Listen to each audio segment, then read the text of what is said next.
All right, Lamont. So when looking at this particular tapestry, what would you say is your main motivation for creating this one? Albert Camus put it so well. He who despairs of the human conditions is a coward. He who has hope in it is a fool.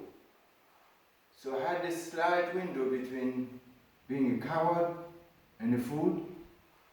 So I chose to be the fool.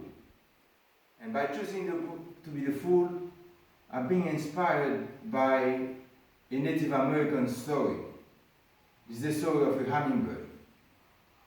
There was a huge fire in a forest, and all the birds and animals are looking at the fire, hopeless, complaining and crying.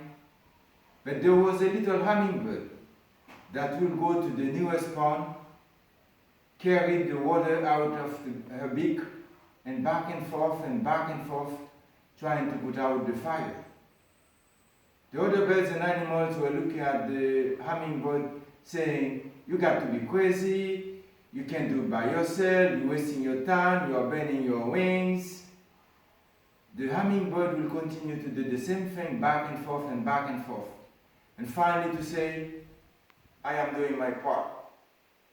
So, with all the problems that the world is facing, I don't have any intention that I can solve the world's problem, but I feel that, like the hummingbird, I can do my part. And that's the reason I framed this story in that piece of art that they're looking at right now. Okay. So I did notice that there are three different languages on the tapestry. What is the purpose behind you having those three languages on there? Well, as Haitian, so I feel that the Creole is in the center. And because those two countries, US and China, are the one putting more CO2 in the atmosphere, and this piece of tapestry is environmentally related, so that's why I do that.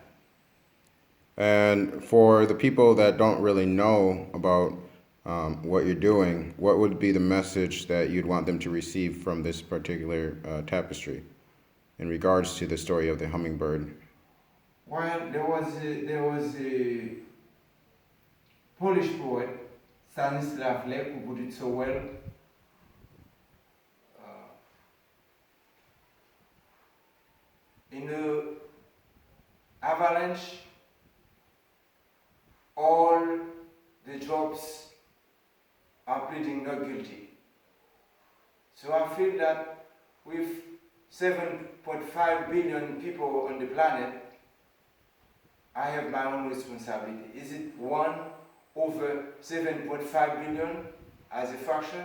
That's my responsibility. If each one of us can be like the hummingbird, do our part, there's a possibility that we can still save our planet.